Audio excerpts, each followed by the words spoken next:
through this afternoon and this evening, because we are now tracking a storm that does have the potential of producing some 70 to 80 mile per hour winds. You can see that within the blinking box on your screen. We're talking about Allegan as well as Van Buren and Kalamazoo counties. That's in association with this line, which has a history of producing damaging winds up to approximately 80 miles per hour. You can see that we are going to have that warning in effect as we continue through this afternoon until 5:45 here today. So you can see that is continuing to shift pretty rapidly to the northeast, at times moving as fast as about 70 miles per hour. Some of the locations that are being impacted right now include South Haven down toward Coloma. And as we shift our attention further south here, you can also see that we have some very heavy rainfall, possibly some small hail mixed in as you move into Dowagiac near Four Winds Casino. Again, all of this is continuing to shift very quickly to the northeast.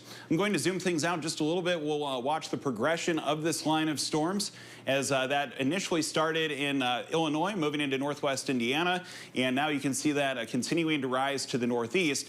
We also have a little bit of activity out ahead of the storm. We don't want to discount those storms either.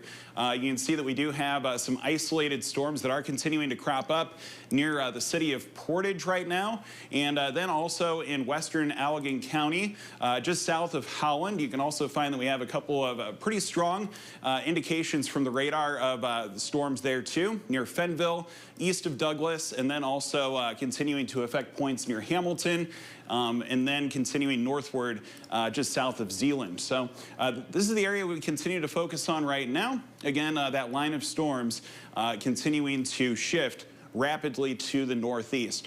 If you are in the path of these storms, we do encourage you to seek a safe spot in your home right away, the lowest level of your home. Put as many walls between yourself and the outside as you can in order to protect yourself and your family, as there is definitely the potential of some destruction in this line of storms as this continues on its path.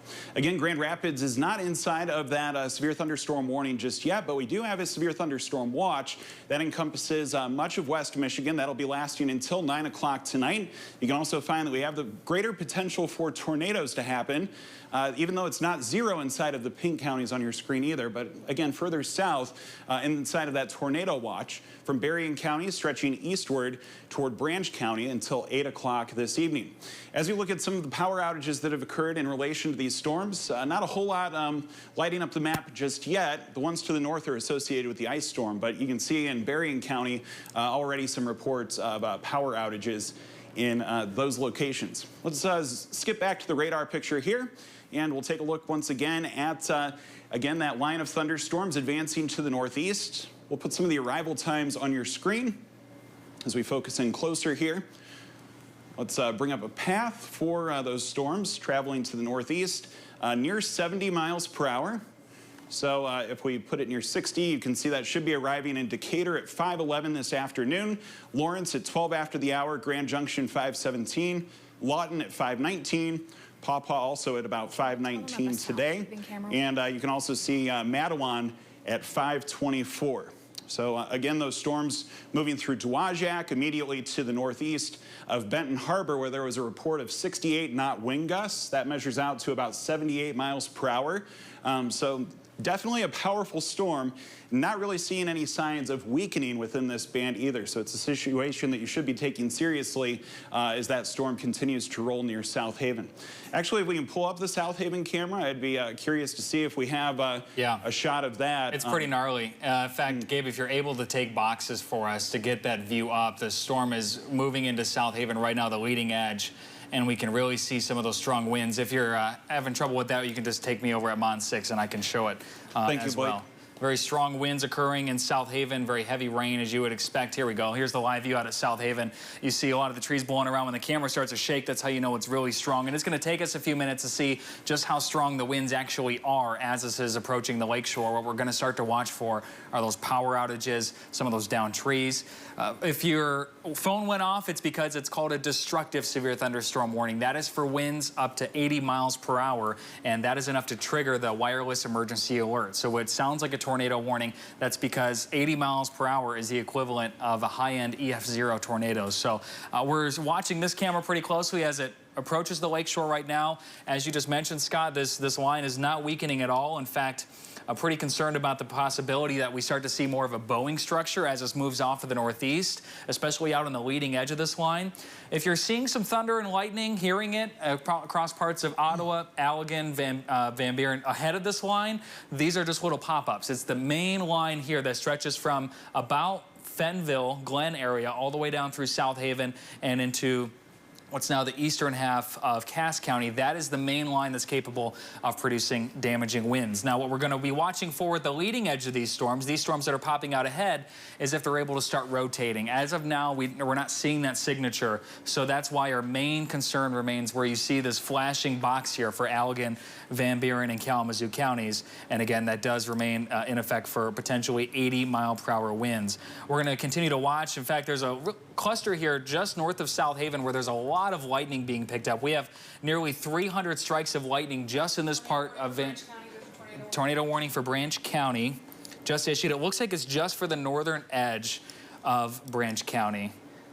Let's take a look here. Yep. Okay, so this is for, I'm going to step out of the way here. This is a tornado warning in effect until 5:30. This is for far southern Branch County. So if you're in Branch County, you may hear the sirens start to go off. There's this little notch in this line right here. This is going to be tracking north. Right now, the only part of Branch County that is included in this warning south of Bethel, right along the state line. So we're going to be watching this, and that's what we have to watch up and down this entire line, is the possibility for spin-up tornadoes along the line. Scott, I'm going to keep watching things over here. We're watching, it looks like we have a new severe thunderstorm warning for Ottawa and Muskegon counties. This is now in effect until 6 p.m. Sarah, what's the wind on that? 70-mile-per-hour. 70-mile-per-hour winds possible with this. So if you're along the lakeshore, Ottawa, Muskegon counties, we have a new warning that's in effect till 6 o'clock. Scott, I'm going to let you go ahead and put a track on that as it continues to move toward the lakeshore. All right, thank you very much, Blake. Yeah, we are continuing to watch this fierce line of storms. I think that's going to be in association with what you see sitting over the lake right now, probably just off of Ganges and also Port Sheldon, as that storm area continues to rise further to the northeast. I'm going to switch things over to our velocity mode here. This can sometimes give us an idea of how fast that wind is moving along this boat out line segment. So we'll bring up a couple of details here as far as how fast that wind may be going. Again, according to radar estimates there, as you, let's zoom in a little closer, just off the shoreline there from Douglas, some gusts up near 70 miles per hour. And looks like we could have some very strong gusts within that line as that continues to shift further northeast, even perhaps near 80 miles per hour just off the shoreline there from Ganges. So again, we do have that new severe thunderstorm warning. We'll bring up the information there on your screen in a moment. As Blake mentioned, that's for Muskegon County, and then stretching into to the north. Yeah, Muskegon and also Ottawa counties until 6 o'clock this evening for some gusts up to about 70 miles per hour. We'll bring up the tracking tool on that. And again, these storms have a history of moving very quickly.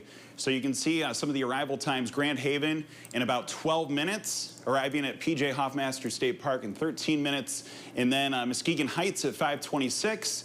And eventually arriving in Robinson at about the same time. So you can see the polygon there where that storm should be lifting on shore, with the potential of having some wind gusts up to 70 miles per hour associated with that. We'll take a look at some of the different reports that have come in off of this line. I'm going to switch things back over to reflectivity here. And we're going to see if we have any reports that have come up from within this line. Again, a little while ago, Benton Harbor reported a gust to 78 miles per hour. See if we have any new information here that we can pass along. Scott, just a quick note, hearing that the sirens are sounding in Fenville. So it sounds like Allegan County has decided to sound the tornado sirens, and that, of course, is because of the warning up to 80-mile-per-hour winds, which, as we talked about, that has the potential to do tornado-like damage. So just because we don't have a tornado warning in effect right now at this time in Allegan County, but the winds are strong enough to produce tornado-like damage there. Right, seeing some really strong signatures on radar there near Hartford, extending near Decatur as well. As Blake mentioned, even if there's not a tornado within this line, we could see tornado-like damage, so tree damage, power line damage, things of that nature as this line of storms continues to blow through. Blake, have you seen any rotation with any of the individual storms at this moment? Tracking it, it's obviously there's so much going on radar right now that it's honestly hard to pick out any particular possible rotation spots. As this line continues to move off to the northeast, there are a few spots in Allegan and Van Buren County that we're going to have to watch pretty closely. There's a lot of lightning with this storm, very, very strong storms. And so as of right now, it looks like the main threat does remain damaging winds, but just keep in mind that we could see a spin-up tornado at any time. And I just want to apologize for the folks who were hoping to watch golf or basketball. We know how much you enjoy watching that programming, but we're talking about widespread winds of easily 70 to 80 miles per hour capable of producing tornado-like damage. And for that reason, we're going to have to track these storms as they are moving very quickly through West Michigan at this time. Sara, what do you got? There's a little bit of trying to take some rotation towards Decatur, Lawrence area. It's really just with this latest scan, it kind of popped up out of nowhere a little bit. Okay. If you click on the severe velocity, it pops up a little bit better. But regardless, I do think that there's winds being produced there that are quite damaging because we're seeing quite a few power outages come in between Van Buren, Berrien, and now stretching into Allegan County. So definitely take this storm seriously, despite it not being a tornado warning. It has a destructive tag, which doesn't happen very often in West Michigan for those wind gusts up to 80 miles per hour. The part of the line that concerns me the most right now is moving through western Allegan County. We're sampling winds along this line of close to 80 miles per hour, and it's close enough to the radar site itself that we could very easily see winds up that way. Scott, I'm just going to navigate this for you a little bit, kind of get back here. Thank you, Blake. Yep. This part of the line right here that just moved through Ganges and Pullman, that is tracking northeast, that is the part of the line that is most capable, I think, of producing winds at or perhaps even slightly above 80 miles per hour here. And it is moving very fast, as you mentioned, Scott, about 70 miles per hour. So there's really not much lead time before these storms actually make impact. Yeah, I mean, just looking at some of these, we got 82 miles per hour being sampled on the radar, and that is just south of Fenville. If you're in Fenville, this is on your doorstep. You're going to really start to feel the winds here shortly. And of course, as these storms continue to approach, we're going to be tracking the possibility for power outages. I would assume a lot of folks are losing power. If you have damage reports, send them to us. If you can do so safely, woodtv.com/report it. It is very important, especially during times of severe weather like this. And we will always take any reports you can give us.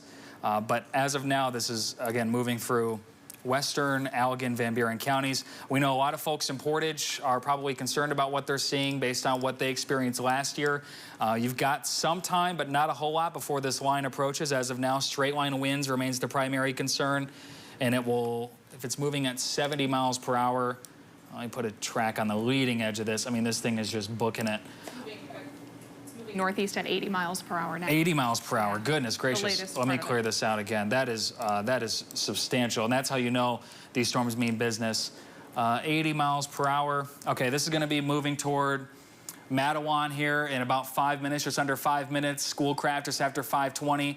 Portage itself and Kalamazoo coming just a few minutes before 5:30. So the sirens are sounding now, but you've got about 10 to 15 minutes before the leading edge of this line actually impacts you. But you can just tell, looking at this entire line, we have two main bowing structures. There's this part right here, which stretches from, looks like the Paw Paw area all the way down to the state line. This bowing segment is very capable of producing wind damage.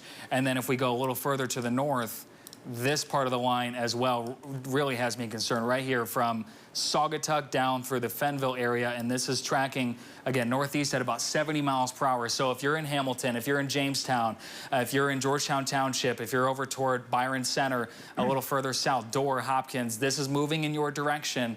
And you can expect winds up to 80 miles per hour as this line continues to track off to the northeast. Scott, what do you have? Thank you very much, Blake. Let's do a bit of a reset, just go through an overview of some of our different warnings that we have in place. Again, you can see that up toward Muskegon County, also into Ottawa County, severe thunderstorm warning there until 6 o'clock this evening. We also have those that severe thunderstorm warning with the destructive tag. That's in effect until 5:45, so another 30 minutes or so. And you can see just the power within that segment. Oh, looks like we have a new tornado warning also, which has just come out. You are right. That is for, that's until 5:45. Great. Thank you very much, Blake. We're going to zoom in toward that. Again, new tornado warning here, pretty much right along the state line. You can see that includes Sturgis, Nottawa, also toward Matson and approaching Athens and Tecumseh. So again, a few of the communities that should be on high alert, as it looks like we have probably the best spin basically right at the state line right now. I'm going to focus in on that right here. Just to the west of Sturgis. This storm has the potential of producing a tornado. Even if it doesn't, probably some wind gusts exceeding 70 miles per hour. Looks like it's a little bit cleaner in that new scan. You look for where red and green are meeting together, where you have inbound and outbound wind. That couplet is where you have the strongest possibility of a tornado on the ground. Likely, as many of these storms are, moving at a very quick pace, near 70 miles per hour. We'll try to put a track on that here for some lead times as far as when you can expect this storm to arrive. And you can see that that is going to be moving into Burr Oak in about 10 minutes. Also, Leonidas at 5:35, Matson at 5:35 as well. And then moving toward Hodunk at 5:43, finally Girard at 5:46 this afternoon. So a situation you want to take seriously there. We'll just get a sample of some of the wind gusts along the or some of the wind speed along this too. So you can see near 60 miles per hour with that reading. And then on the other side here, tornado warning, again, that will last until 5:45 today. Let's jump back here on radar and bring up our reflectivity here.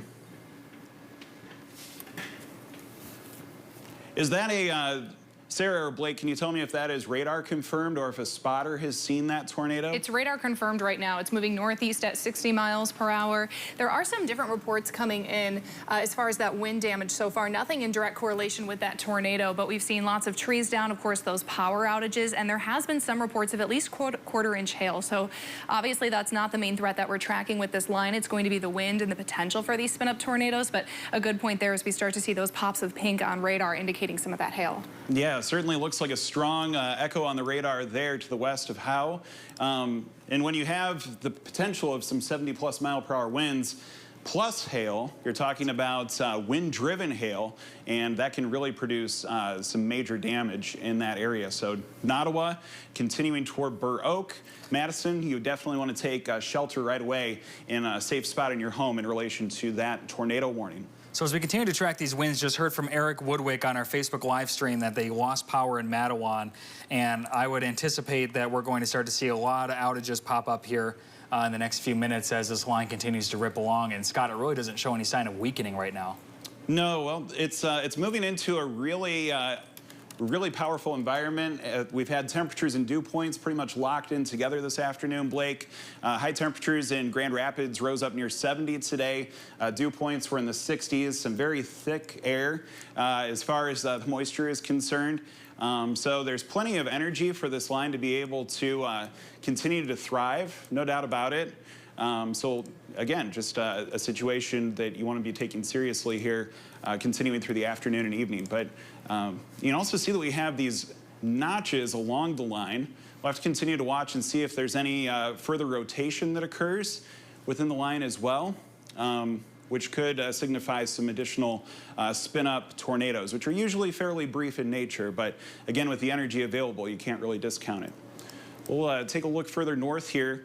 You can see that we have the line of storms that is migrating off of Lake Michigan, moving toward Grand Haven, Muskegon, also the Dalton area, and the possibility of seeing some 70+ mile per hour winds as that line lifts off of Lake Michigan and toward the shoreline.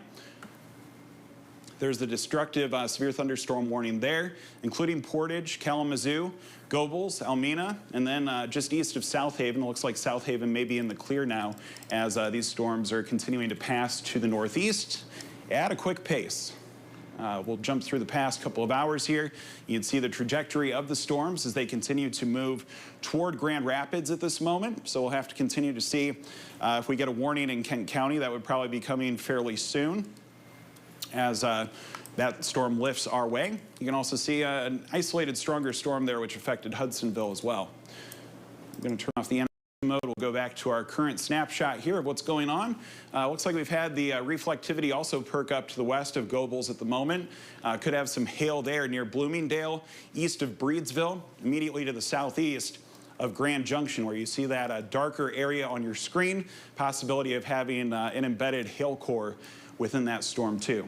Hey, just real quick, Scott, if we can take graphics too, if you're able to, otherwise you can just throw me up here on monitor 6, whatever's easiest for you, Gabe. We have two different things I want to show you. Here's the view of Boatworks. This line is just hitting Holland right now, and that American flag is hanging on for dear life. You see the trees really starting to blow around. This is the leading edge of that storm.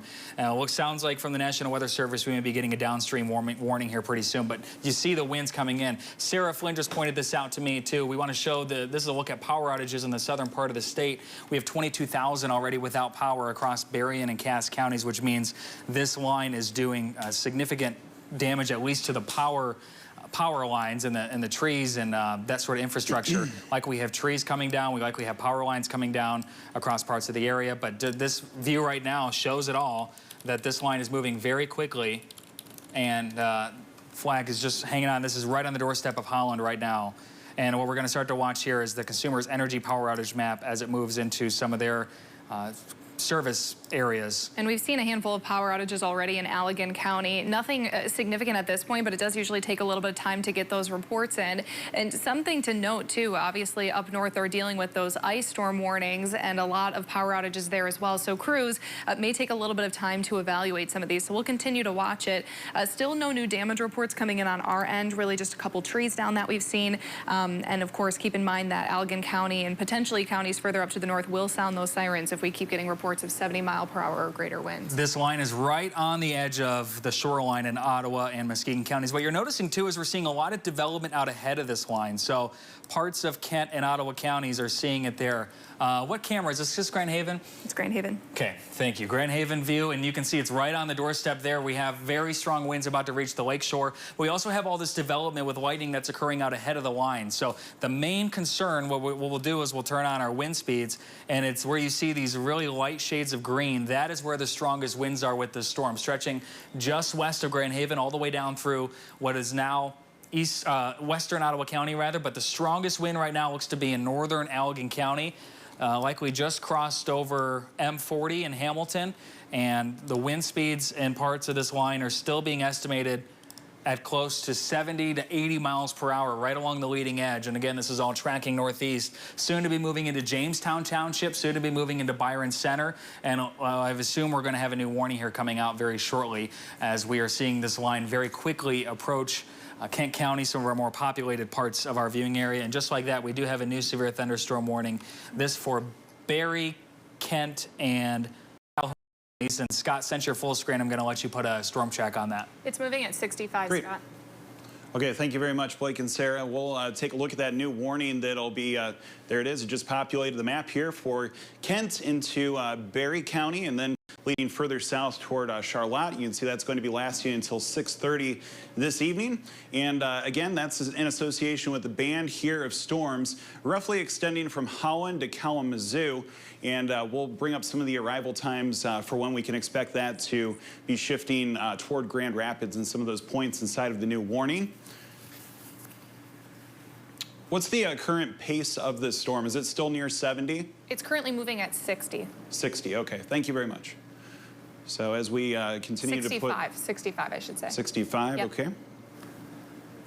So there we can see some of the arrival times. Arriving in Oshtemo basically within the next minute or two. Portage at 5:28, Kalamazoo at 5:30. And then it looks like that'll be moving in toward Plainwell at 5:32, Dorr at 5:37, and Echo Valley also at 5:37. So we should expect to see that within Grand Rapids, probably within the next 10 to 20 minutes, roughly. So now is a good time to put your severe weather plan in place. Make sure that you're going to the lowest level of your home, seeking shelter as best you can as this storm blows in. You can see that we have that intense band of thunderstorms, the possibility of some gusts exceeding 70 miles per hour. We could have some small hail within these storms, and definitely some very heavy rain, lots of lightning also being witnessed within these storms too. I'm going to take a look a little further north here. You can see that we have that storm continuing to roll on near Muskegon at this time. We showed you the Grand Haven camera a little bit ago as that storm is continuing to shift that way. We'll take a look further to the south on the line, too. There's been an eruption of some tornado warnings in northern Indiana, as you can see, for Kendallville as well as Auburn. The only tornado warning that we currently have at this moment is right as you move into that's in Branch County, continuing on near Coldwater, and then also St. Joseph County. So that's going to be lasting here for another 18 minutes. I'm going to focus in on that storm for just a moment here, and we'll take a look at velocity in terms of what kind of spin might be associated with this too. As we bring up that tool, again, it looks like that tornado, if it were on the ground right now, would probably be near the city of Burr Oak. As that storm continues on its path to the northeast. Within this circle right here is where we have that greatest potential for a tornado on the ground right now. Scott, we're also getting some reports too, mainly wind reports. So no confirmation that the tornado's on the ground, but easily could produce a tornado at any time. The latest reports coming in that we have overturned pickup trucks in northern Indiana. And again, that strong part of the line is going to slide into Michigan here. So keep that in mind over the next hour or so here. Just looking at the wind signature here along the leading edge of this line in Allegan County, this is it looks like the strongest part of the line in terms of damaging wind potential. Portage about to get some strong winds, upwards of 60 to 70 miles per hour, but the leading edge that's currently moving through Allegan, parts of Ottawa County, right where you see the Boeing, the leading edge, yeah, right, just a little bit north, Scott, northern Allegan into southern Ottawa County. That looks like right now it's the strongest, just a little bit further north than that. Okay. Where you see kind of the line bowing out a little bit, keep going up. Basically from Port Sheldon, yeah, right there. You kind of see how that's bowing from Port Sheldon all the way down just to the east of Hamilton. We just got our first wind report in Lawton, Van Buren County, 68 miles per hour, which verifies that we continue to see strong, damaging winds across the area. But it looks like that is the most dangerous part of the storm right now. This whole line is dangerous, but in terms of the damaging wind potential, I would say it's going to be toward Hudsonville, Jamestown Township, Dorr, and Hopkins. Prepare for 70-mile-per-hour winds here very shortly within the next few minutes. Yeah, probably near Zeeland there as well. Yeah. So we're coming up on the bottom of the hour. Let's do a quick reset with Duncan. You're watching live severe weather coverage, and we're going to do a quick reset. Storm Team 8 is tracking a severe weather alert. Good evening. Welcome to News 8. We're bringing you live breaking coverage of severe weather as it moves through very quickly West Michigan. We have severe thunderstorm warnings as well as tornado warnings in effect in a number of different counties in the area. There is no confirmed presence of a tornado right now, but even without that, these storms could bring some serious damage across West Michigan. We're looking at wind gusts anywhere between 60 and at times 80 miles an hour, depending on where you are along the storm front as it moves in off the coast of Lake Michigan. That also means that there's a severe risk of power outages, and those are starting to ramp up if we take a look at the consumer's energy map here. This stuff in the northern part of the state, this red, that is unrelated. That's due to that ice storm that those people were dealing with over the course of the overnight hours last night and this morning. We're going to focus in on our weather affecting the West Michigan counties. Here, those outages starting to ramp up in Kent and in Ottawa and Muskegon. Yellow, not extremely significant yet, about 400 in Kent, 230 in Ottawa, but those are starting to climb over the last hour or so as these winds really pick up. The other reason for caution is this storm is moving extremely fast with a ground travel speed of between 60 and 75 miles an hour. That's why we have Storm Team 8 on full tilt right now. We've got team coverage from across the board. I believe Scott Larson is standing by with the very latest Storm Team 8 working their tails off to keep you updated as we deal with this really significant weather. You can see the front there next to Scott affecting a great deal of West Michigan. Scott, what's the very latest on this? Well, hey, thank you, Duncan. We are continuing to track this line. Possibility, as you mentioned, of having some wind gusts exceeding 70 miles per hour. You see that blinking polygon on your screen. That's what the National Weather Service, that's when they put out a destructive tag, that possibility of seeing those wind gusts extend up to 70 or 80 miles per hour. So that's when you can have some damage, which is typically associated with a tornado, possible with those straight line winds as those barrel through Allegan County, now beginning to make their exit from Van Buren County, and then also approaching the city of Kalamazoo right now. So let's focus in toward Kalamazoo, as it looks like you can see that we have the storm affecting Portage right now with some extremely heavy rain, lots of lightning strikes being observed within that right now too. And we'll also take a look further south where we have that tornado warning that remains in effect as you move into Sturgis and traveling to the northeast near Madison and also Bronson. So a few areas that you want to stay on higher alert right now. Pretty much really anybody that's going to be within the path of these storms should be seeking a safe spot in their home right away. We'll just take a tour of the line. You can see Muskegon now is receiving some strong winds in association with these storms.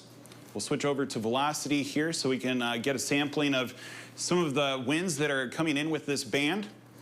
Near Roosevelt Park, the possibility of having some gusts around 34 miles per hour.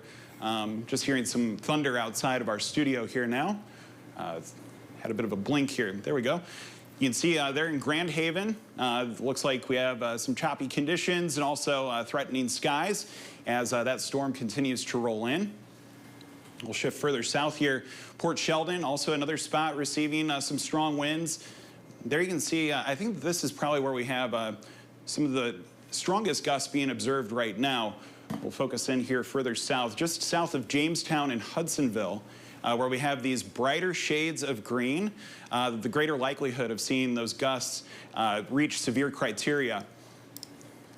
Definitely. Yeah, it looks like potentially topping 70 miles per hour, 76 with the sampling there at the Ottawa and also Van Buren County line, or Allegan County line, I should say. So that's where we definitely have some concern in relation to the possibility of some wind damage there. Yeah, Scott, if you don't mind, I may actually Sure. just kind of put a track on this just because it is so significant. We have winds potentially up to 75 miles per hour that is moving into southern Kent County right now, as far as southern Ottawa County.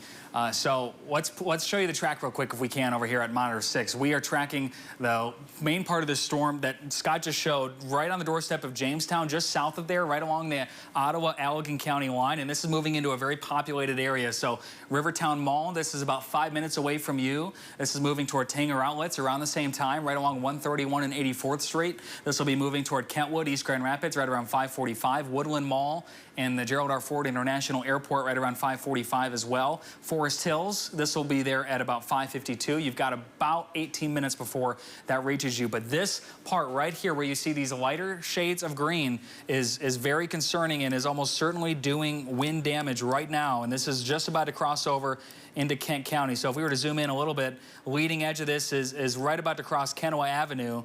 Again, a pretty populated area once you start getting up toward M6. This will be crossing M6 between 8th and Wilson. And this is almost as if we have to treat this like a weak tornado because, again, this little part right here is producing winds upwards of 75 miles per hour, or at least we have reason to believe it is doing so. So this whole line is dangerous. This whole line is warned up and down, and we are still seeing strong winds up and down the line, but it's this part right now that is moving into Kent County that we continue to see the radar sampling winds close to 80 miles per hour, as we just got a report from Kalamazoo of 58 mile per hour winds.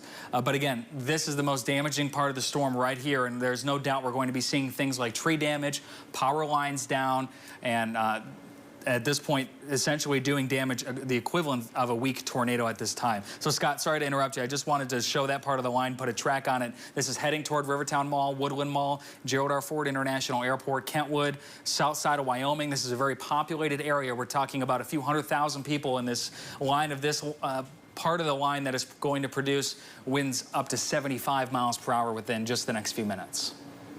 Thank you very much, Blake. Appreciate the analysis there. Again, as you mentioned, just south of Jamestown, that's where we're seeing the strongest winds at this moment. Looks like this will clip probably just to the south of Grand Rapids. Some of those spots that could be impacted, as you mentioned, near Cutlerville, Kentwood, leading up toward the Rivertown Mall, probably the Woodland Mall on the southeast end of Grand Rapids. So that's definitely a part of the line that we're going to be watching really closely as that continues to shift now into Kent County.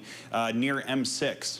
We'll zoom out just a little bit here as we take a look at the radar in totality. You can find that we still have that severe thunderstorm warning until 5:45 there through portions of Allegan County down into Van Buren and Kalamazoo. But it looks like the strongest part of that storm, Blake mentioned a 58-mile-per-hour wind gust near Kalamazoo. Looks like that's beginning to shift into the northeastern part of the county, near Parchment, as well as Richland, Augusta, Galesburg. Also looks like they'll be receiving some strong winds momentarily. As we put up a sampling here, again, you want to look for some of the brighter shades of green, or we could have some of the largest impacts from this storm. As you can see, some gusts between about 55 and 65 miles per hour. There is the view in Kalamazoo right now. Definitely some heavy rain coming down and darkened skies. Lots of lightning being associated with these storms. Definitely want to be taking shelter right now. But again, it looks like the strongest part of the storm is beginning to lift immediately to the northeast of Kalamazoo. You can also find that we have the city of Allegan receiving some strong winds. We have that pocket of damaging winds also continuing to move near 196, just near Hudsonville right now, crossing into Kent County. Those storms are moving very quickly, so there isn't really a great deal of lead time with this. We'll put a track on some of the strongest winds with this storm. I can only extend it out to about 60 miles per hour, but there you can see, again, some of the arrival times on your screen. Should be moving toward the airport in about 10 to 15 minutes. Then also moving into Ada at 5:55, Belding at 6:12, and Fenwick at 6:20. So that tight pocket of strong winds there immediately southeast of Hudsonville, shifting toward US 131 and then making its path to the northeast if it's able to sustain that strength. Hey, Scott, real quick, I just want to point something out I've been watching, and Sarah and I were talking, and this is occurring a lot along this line, but there's one little notch in particular. When you have strong lines like this and you have the ingredients in place, you have to look for little notches in the line that are capable of producing quick spin-up tornadoes. And there's one area in particular that has my attention right now. No tornado warning on it, but for the last few minutes here, we've been tracking this little area right here that is just south of Allendale, actually just to the west of Georgetown Township, so 56th and Bauer. Right around there, this little notch right here looks like it may be rotating, and it looks like it actually may be strengthening a little bit. So at this point, no tornado warning on it, but if we look at the rotation tracker, it is evident right there as well. So just be on the lookout. This is why you need to take shelter when we have these severe thunderstorm warnings. Just because we don't have a tornado warning on the ground does not mean that something may not be occurring. And I'm open to analysis, guys, but this looks like it has the possibility to put down a brief tornado. And again, we're already seeing winds capable of producing weak tornado damage, but this little notch right in here, just south of Grand Valley, has my attention, to say the least. And there it is again. We got a new scan. Let's see what that looks like here.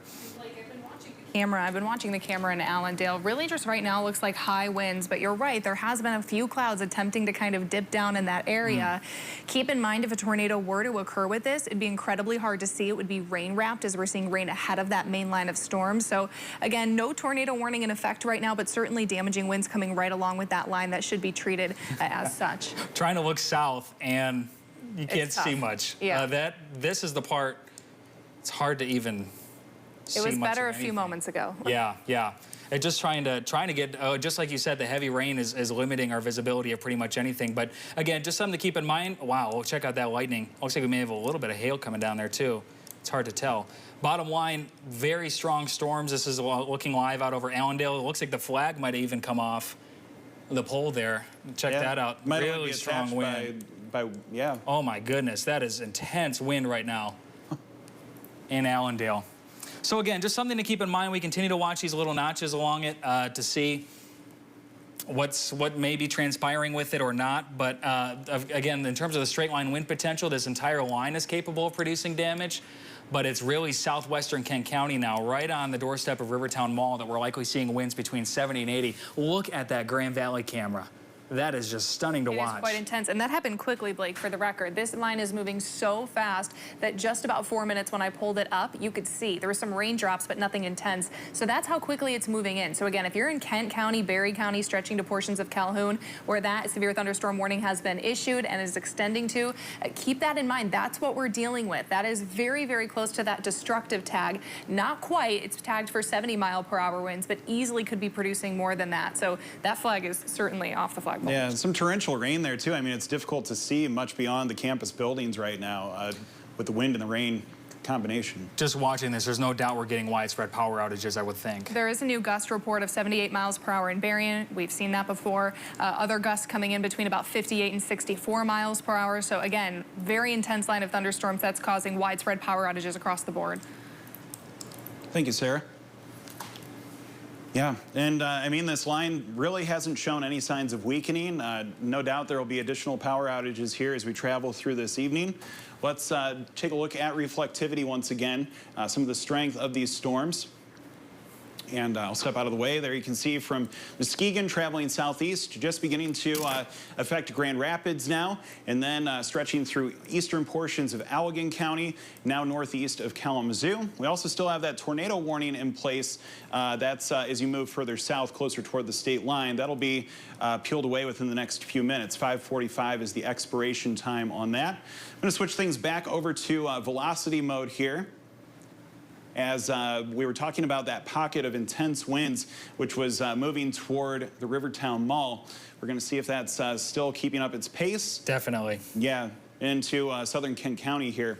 In fact, there's one other little notch, Scott. Maybe you can point it out just right over Cutlerville.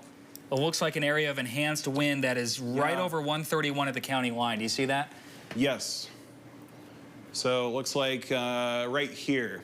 Yeah, radar's picking that up at about 85 miles per hour, which is extraordinarily strong. Is that our Gun Lake cam? Yes, it should be. Okay. Yeah, definitely looks like some low-hanging clouds there, and just some very powerful winds too within these storms. So let's get a check of what the intensity of the wind is there. Again, you can see that we have some extremely strong winds between Cutlerville and Kentwood right now, and then moving into southern Kent County, there's another pocket of destructive wind potential there. Right near Eastern Avenue, let's get a sampling of how strong that wind may be. Near 85 miles per hour, so certainly want to take that situation seriously there in southern Kent County as, let's see, it has just south of 92nd Street. Sorry, Scott. It has a radar presentation of almost being capable of putting down a quick tornado. Yeah, it does look like there is some bend or some curvature to that. Possibility there of a tornado touching down just east of US 131 in southern Kent County, near 92nd Street. The new scan, here we go, now moving to the northeast. Again, all of these storms have been very quickly. We'll see what the new scan brings us in terms of some of the wind speed there. 107 miles per hour, so absolutely a dangerous situation unfolding there in southern Kent County with the possibility of some winds topping 100 miles per hour, possibly even 113. Again, these are radar estimates, so not necessarily an exact measurement, but it looks like that would certainly be an area of great concern with this storm. Okay, thank you. Real quick, Scott, severe thunderstorm warning has been trimmed back for parts of Allegan, Van Buren. Van Buren has been almost dropped entirely. Pretty easy to see why. This is the main part of the line that we're tracking now.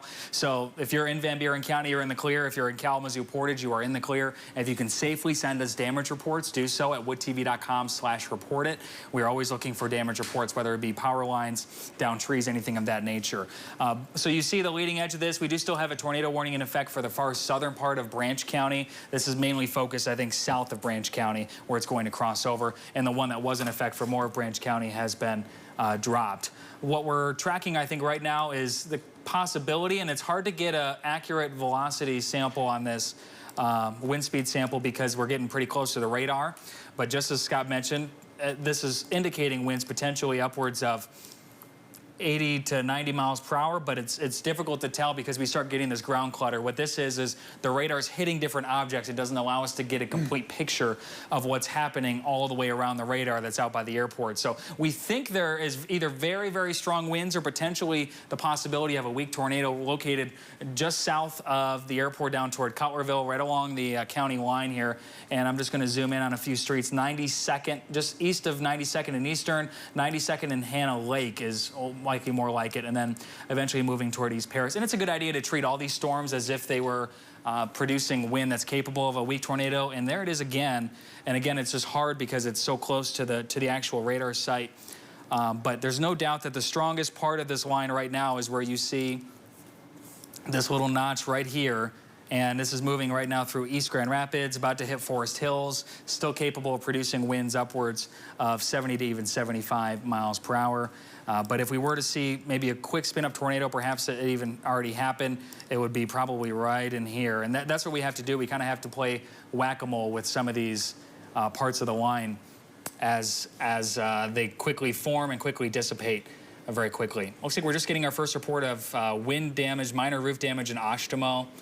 Which is likely indicative of wind up to 60 to 70. Again, no tornado warning in effect right now. We have a severe thunderstorm warning, but this is the part of the line right now. If you are in this area right here, over toward Caledonia, over toward Dutton, and Alaska, very strong winds at the very least, and it's a good idea to stay inside until these storms pass. Oh, wow. And Blake, we continue to see other thunderstorms producing small hail. I know that's not the main threat that we continue to track out there, but we really do really focus on, again, the damaging wind gusts and the potential for a brief up tornado. Otherwise, keep in mind that as we... Yeah, we continue to track this line. Here's a leading edge of it, Sarah. Go ahead. Yeah, no, you're good. Go ahead. I was double checking. I just heard the thunder outside our window, and I was curious to see if there was hail being reported in Grand Rapids. As Blake mentioned, if we do see any hail or any damage reports, please send it to us at weather@woodtv.com. It helps us verify what exactly this line of storms continues to produce. Looking with this thunderstorm again, keep in mind what you're looking at here is going to be a severe thunderstorm warning to 6:45. That's for Kent County, the line directly over 131 right now. This line has been producing top wind gusts anywhere from about 65 to 75 miles per hour. Scott, you just said you had... Yeah, my wife actually just called me a moment ago. She said that some shingles were blown off the shed in our backyard, and some of our patio furniture was tossed around. We live near Dutton, so an indication of some of the really strong winds that are in place. She said the power is still on at this moment, but I'll focus in where that is located. On the southeast end of Grand Rapids toward Dutton and Caledonia. A report of some very, very powerful wind gusts. Power was still on at the moment, but a report of some shingles being torn off of our shed in the backyard. So that's an update from close to home. So we got a new severe thunderstorm warning again for 70-mile-per-hour winds for Montcalm, Newaygo, and Ionia, just basically following this line all the way as it continues northward. And this is in effect until 6:45. There's a tornado warning for Kent and Ionia. Oh, new tornado warning. That's that notch we were talking about, guys. We have a new tornado warning now. It hasn't popped up yet. It's coming. Right? Yep, it's coming for that exact notch just to the north of Caledonia. 10 miles southeast of Grand Rapids, moving northeast at 55. 55, all right. Oh, there it is right there. Okay, so it's in effect for the airport. This is in effect for technically Kentwood. This is past you. If you're in Kentwood, we're talking more over toward Forest Hills, Cascade, the south side of Cascade in particular, and it's so hard to see it right now on the radar. Wow, a lot of thunder here. This tornado warning is in effect until 6:15 p.m. So we are tracking, again, this little notch in the line that is moving east-northeast. So I want to emphasize that it looks like the main area is going to be right in here, just south of the airport. And it's very difficult until this thing gets past the radar site. But we're looking at M6 near the Broadmoor Avenue exit, near M37, the Beltline.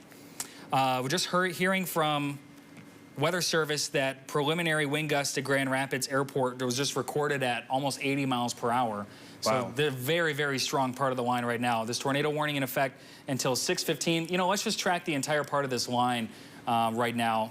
since we don't necessarily, it's hard to pick out the actual tornado spot. I'm just going to do this, and I'm going to adjust the timing on it. Is it 55, Sarah? 55 miles per hour? Yep. Okay, so this is moving toward, basically the leading edge is right at Forest Hills. But if you're in Alaska, this is coming your way in about 3 minutes. If you're in Alto, just after 6 o'clock. If you're over toward Lowell, you've got this coming just after 6 o'clock as well, about 10 minutes from now. This is eventually moving towards Saranac, Clarksville. That is the main area of rotation, but this whole leading edge of this line is going to be moving into Ionia County. Actual Ionia right on the fringe of the tornado warning. That will be at your door just a few minutes after 6:15. But even without the tornado itself, we're still seeing the wind signature here that is very, very strong as it just crossed over the airport. This little radar center is the airport itself. And so this is just past the airport, now moving into Forest Hills, and the leading edge is what's tracking off to the northeast, Scott. Yeah, thank you, Blake. Yeah, difficult to make out exactly where the tornado is, just given it's basically on top of the airport right now.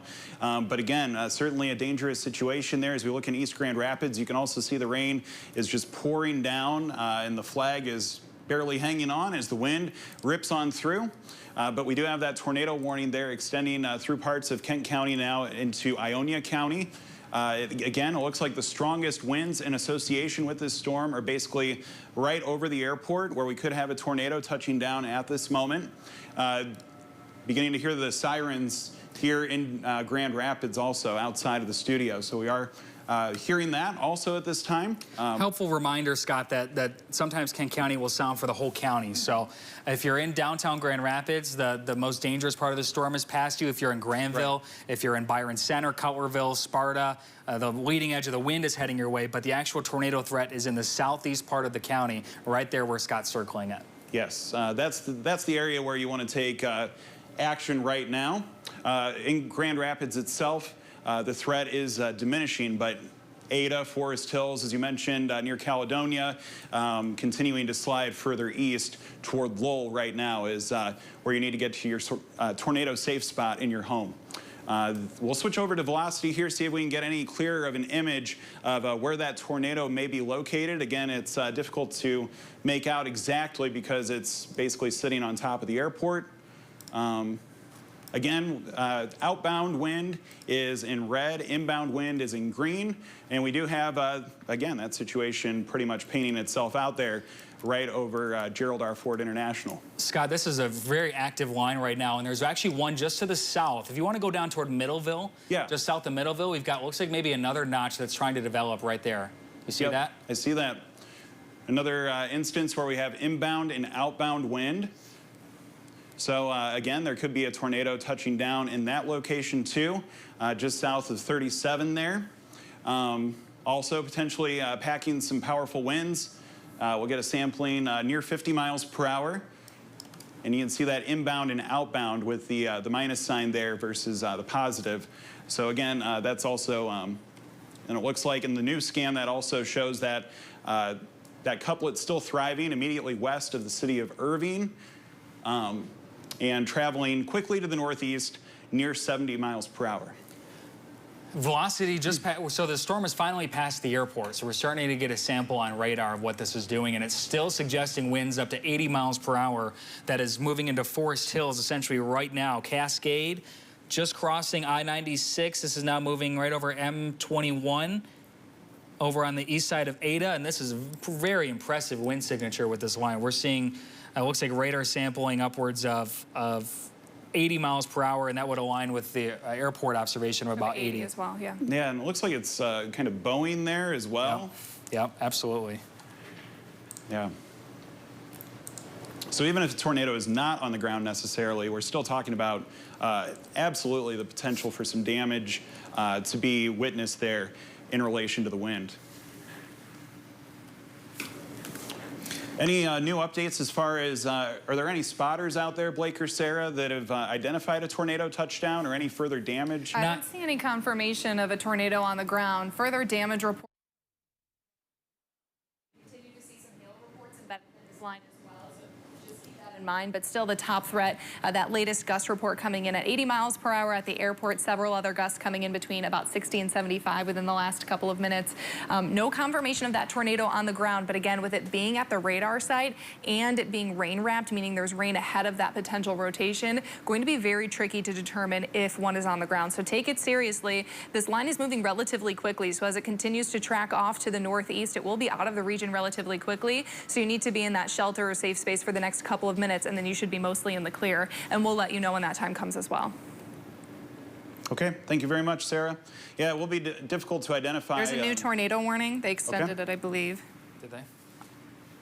Yep, for 6:30 for Barry, Kent, Ionia. Is that one we were just tracking? The one south by Middleville? I'm waiting for it to pop. Let's take a look. Yep. There you go, yep. I believe so. There you go. There it is. So there we have our new tornado warning. That lasts until 6:30 tonight. You can see that's pretty much at the intersection there with Middleville and Irving.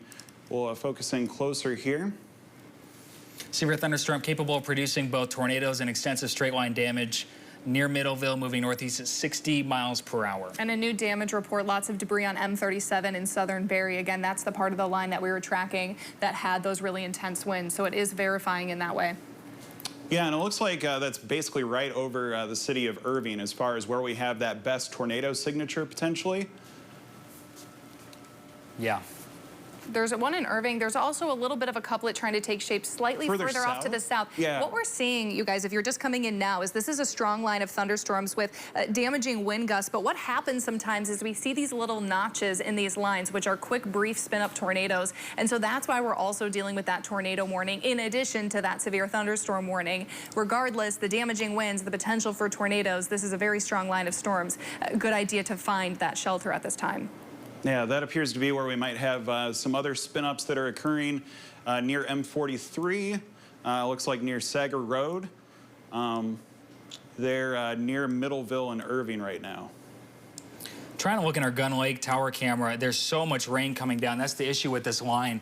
Is we have, oh, looks like the severe thunderstorm warning was just upgraded. Your phone's gonna go off. It's a WIA alert. So we get those alerts on our phone when we see destructive tags on these severe thunderstorm warnings, which means it's capable of producing winds 80 miles per hour or greater. So that is another reason why sirens would be sounding in your county, in addition to the potential of these tornado warnings. So a lot going on. You'll notice as Scott's radar, that box is now flashing more of a peach or tan color. That's because it has that destructive tag. So very intense line of thunderstorms continuing to track through. It's still moving, if I believe. Let me double check. Yes, east at 70 miles per hour, east-northeast, I would say. So we're getting ready, getting down to the top of the hour, so we're going to do a very quick reset here in just a moment. And Gabe or Britt, if you could let me know when you guys are ready for that reset. We're going to show you all the new warnings that are in effect. We have 2 active tornado warnings, and this entire line is dangerous, capable of producing winds up to 80 miles per hour. There are a few areas of rotation we continue to watch, but of course this line is moving very, very quickly as we have new warnings being issued almost by the minute. Again, looks like a brand new warning all the way out to Lansing. So this line is continuing to produce damage. We are hearing very strong winds, lots of power outages that are occurring. And as we come up here on the top of the hour, if you would be joining us for News 8 at 6, we are in live tornado coverage and severe weather coverage as we are seeing winds up to 80 miles per hour. Are we ready to take that? We're ready. All right, let's do it. Storm Team 8 is tracking a severe weather alert. Good evening. Welcome to News 8 at 6. We're tracking severe weather across West Michigan as very fast winds, torrential rain, and the possibility of tornadoes moves across the region at this hour. We've been in continuous coverage for about 45 minutes now. Our Storm Team 8 working off the clock or around the clock to make sure that you're up to date to these minute-by-minute changes. We'll begin with the risk of power outages because there are some very strong winds out there right now. When we checked in with the Consumers Energy map behind me just about a half hour ago, all of these counties were in yellow, just a couple hundred outages in each. You can see now some of them moving into the orange and even red category. Down here, 7,000, as many as 8,000 people out in those counties, those trending up over the last hour or so as this damaging line of storms moved in off of the lake. We're talking travel times of this storm, or travel speeds on the ground, anywhere between 60 and 85 miles an hour. So this really is a minute-by-minute situation.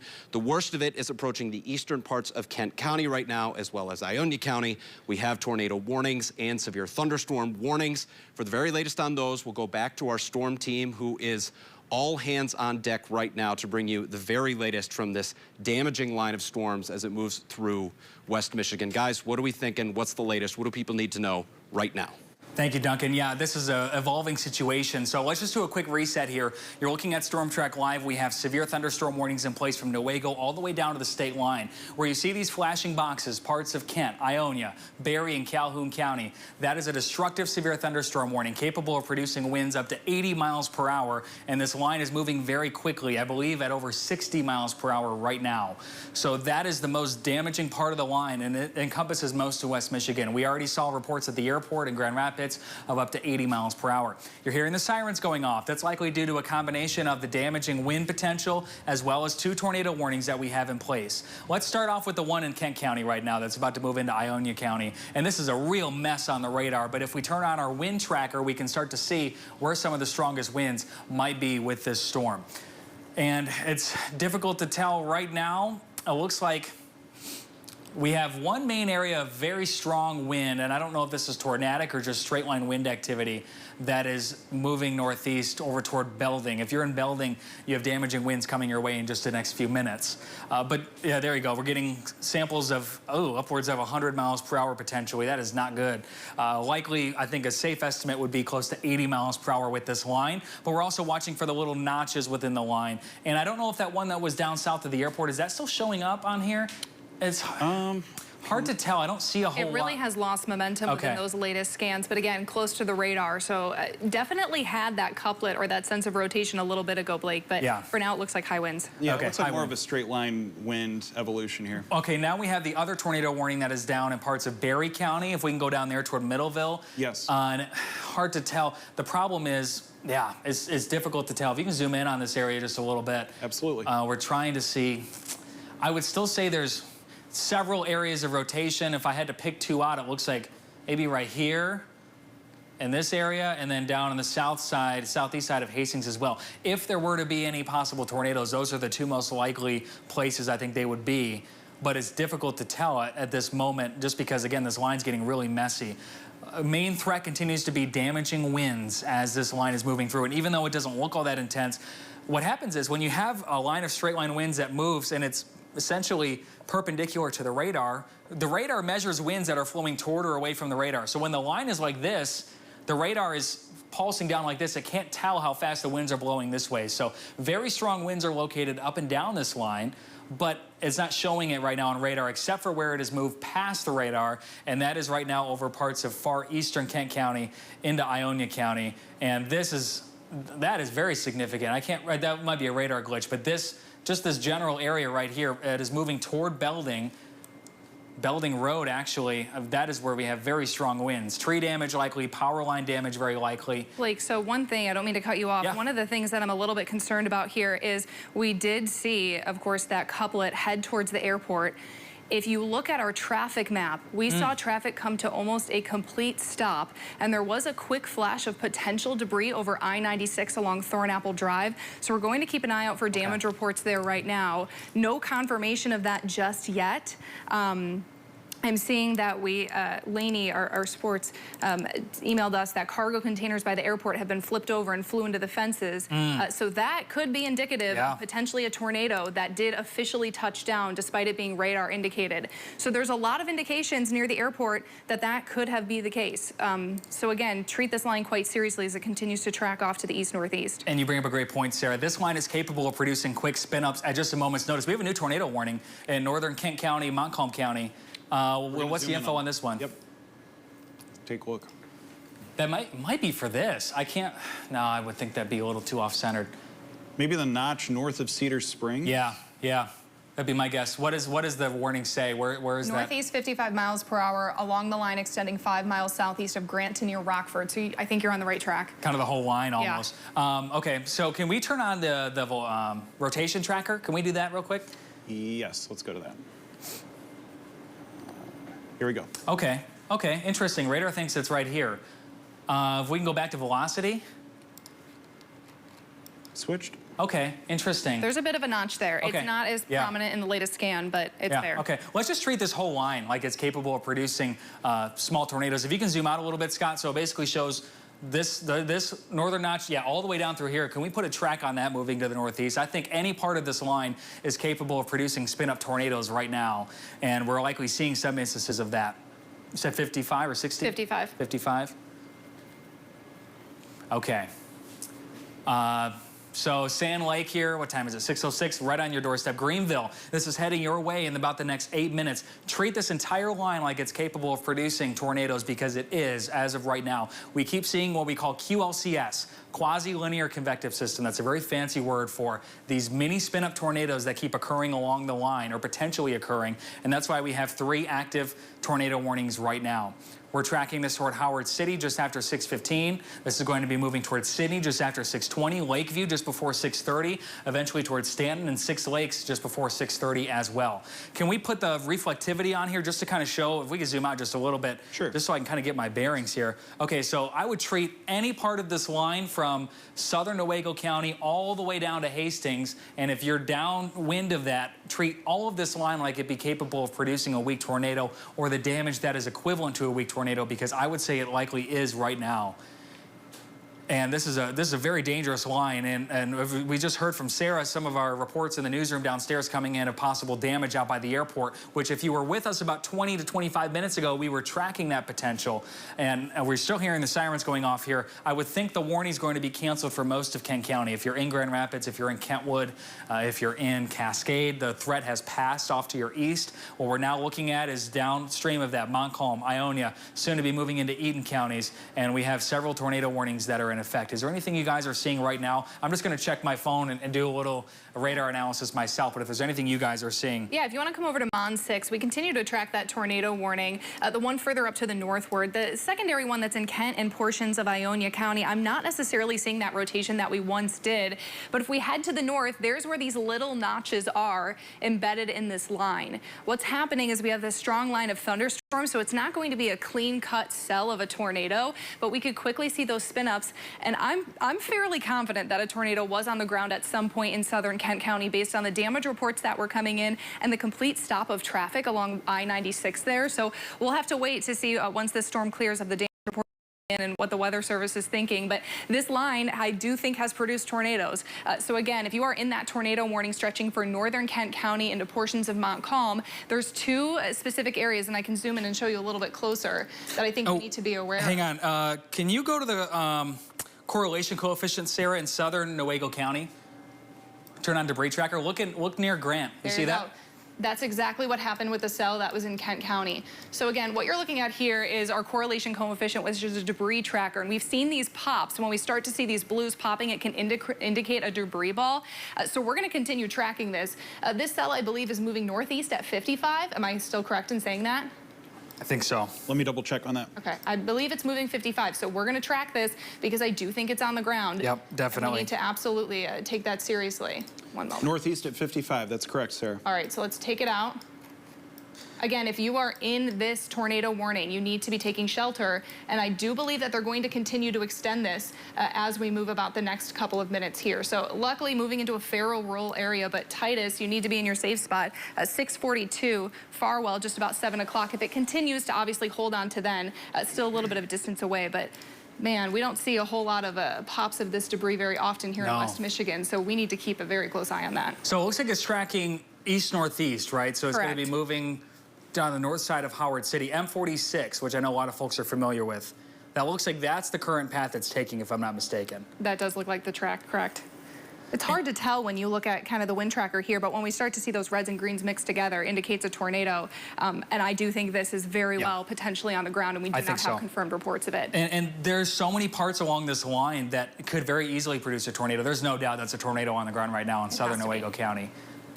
Okay, so can we go back just a few scans, just the last like 3, Sarah? Can you just do that, step through it, step by step? And so we can see the path of this thing. Okay, so there, where this line's moving in, all of a sudden you're gonna see this little ball pop up there. Right there. That's when the tornado has likely reached the ground, and now it's on the ground. So 6:05 to now. The last 5 minutes, we do think a tornado has formed and is now on the ground. Yep. This is just about to cross M46. Can we zoom in, see if any streets where it's going to cross M46? Sure. Let me pull up the reflectivity. See, it's so hard to even see it on the radar. It is challenging. Looks like it's near East 96th Street, approaching Elm Avenue. Okay. Tift corner. Again, it's Here's still a new there. scan. Still there. Yeah, lifting northeast, approaching, Tift Corner, as you mentioned. Eventually could cross 131. So if you know people traveling on 131, this is the time to get off the highway and get into that shelter. This line's moving fast. It's not a slow-moving cell by any means. Take it seriously. And I'd say that debris ball has become more pronounced in the last couple of scans. All right, we keep jumping around, but there's so many parts of this line. If we could look at the velocity again and zoom out just a little bit. Do you want them to take him over? If you could take Scott, graphics 1. Scott, do you mind taking graphics 1 for me, Gabe? Thank you. Let's look at, and then if we can zoom out, Scott, and kind of look at all the points in this line that we're tracking right now. Zoom out a little more if you can. Okay. Include, you see that one just north of Belding? I think there might be another couplet kind of tightening up there, north side of Belding. Keep zooming in. Just south of Greenville. South of Greenville. Due south. Yep. Right there. There. Yep. I think there might be something else happening right there. Within that notch? Yeah, it looks like it to me, and the radar is estimating winds up to 90 miles per hour with that. And that is, what road is that crossing over? Here. 87 miles per hour. Let me zoom in closer here. We're talking about, it's near Bricker Road. Okay. Greenville Road. Oh, Greenville Road, okay. I'm trying to think of what number that is. Well, at any rate, we're basically tracking several notches along this line that are likely capable of producing a tornado, and we still have that debris signature popping up in Newaygo County. You can go ahead and come back to the chroma key whenever you're ready, Gabe. We'll do a little bit of tracking here. We are watching several parts along this line, essentially a confirmed tornado right now, and if you can show that debris tracker for me one more time, Scott, that is moving just about to cross M46, has been there for about the last 4 or 5 scans, which is a very telltale sign, moving toward Tift Corner. M46 is this road you see right here that kind of curves up. And if you can step back just 1 or 2 frames so we can get an idea of what way this is heading. We're also tracking it on our phones, trying to get as much data as we can, as this is a very busy situation. Give me a second to switch over to the analysis. Yeah, go ahead. Yep, go ahead and do that. That'd be perfect. It looks like it might have just crossed M46. That debris ball continues to track north of Tift Corner right now. Yep. Let's walk through, if you can take graphics 2 that I'm on right now, we can walk through some of the streets. They've auto-populated a bit here. We have Elm Avenue, that debris ball directly over that area, headed towards 76th Street, stretching towards 62nd Avenue, eventually East 56th Street. This has got to be a tornado on the ground. I don't have any reports of it. If you're in that area and you're seeing damage after it passed through, please let us know, but that has got to be a tornado on the ground. Won't be long before this enters Mecosta County either. Okay, so can you zoom in just a little bit more? I'm trying to see where M46 is. Looks like, okay, just over M46 on this last radar scan. We're about to move past, I think that's Cypress Avenue. Just about to cross Elm Avenue. This is where we have debris being picked up by the tornado right now, and this is going to be moving over 76th Street. So this is the one, for sure, the most telltale sign that we have a tornado on the ground. I have to thank my friend Nick for even pointing this out. When the line gets so busy, it's so hard to even pick out where we might see tornadoes because they develop so fast. This is the most pronounced radar signature we have, and this is in southern Newaygo County, crossing Elm Avenue, about to cross 76th Street as well, just north of Tift Corner. So a fairly sparsely populated area, but it will be tracking, and if you can zoom out just a little bit more, I think this is going to be pretty close to the north side of Howard City if it continues on its path. And you can see we're watching this entire line. This entire line is capable of producing weak tornadoes. And you know what? What's going on down there by Greenville? Is there... Sarah, do you have any radar now? It popped in the latest scan, but it's been going back and forth. I've been watching it. Okay. It's not nearly as prominent as the one further to the north. Yeah, there was another spot north of Lake Odessa, but it doesn't look as strong anymore. I just get nervous anytime I start seeing it pop up, especially for Greenville. Greenville, regardless, you're about to get damaging wind gusts. If we can flip it over to velocity. There we go. Right on your doorstep there, and I think that's winds still upwards of 70 to 80 miles per hour all the way Ionia. This is about to hit Ionia as well. I would assume some of these are coming in close to 78 miles per hour. And Blake, on the debris tracker, I feel like it might be a good idea to just stick with this debris ball. Yep, let's do Every it. single scan Yep. continues to stay there. So if you pop up graphics 2 for us, we can kind of walk through at a street view what we're seeing right now. Graphics 2. Looking at the debris tracker there. I think that's a check in Grand Rapids, which also is kind of a little bit behind that line now. But this is what we're dealing with. So I'm gonna stick with this until we start to see this lift. We did just get another warning issued further up to the north. That's a severe thunderstorm warning that's now engulfed in that. So never mind. We're focusing on this tornado warning here. What you're looking at is our correlation coefficient. That's a debris tracker. At 6:05, we started seeing pops of this dark blue color, which does indicate that debris was being lofted up by this storm. We technically do not have confirmation that this tornado is on the ground, but I'll tell you, we don't see this very often, and when we start to see those pops, it 9 out of 10 times confirms that a tornado did in fact occur. So I'm going to take this to the street view, 76th Street, debris ball right over you right now, headed further north towards Elm Avenue, eventually stretching towards now Elm Avenue over it. It does look a little bit less prominent. That's promising, but again, we need to treat this as a tornado on the ground. Headed towards 62nd Street, East 56th Street, and then eventually if it continues to track northward and hold together, which hopefully it doesn't, hopefully this lifts because it's embedded in a line, we could see that tornado warning eventually stretch areas over 131. I did draw a track on this just a few moments ago. It's a fairly rural area. It doesn't look like it's hitting any major towns. But again, if you are watching and you are along places like Elm Avenue, 62nd Street, New Costa Avenue, Cutler Road, North County Line Road, 1 Mile Road, 2 Mile, and stretching further up to the north, this is a time to treat a tornado on the ground.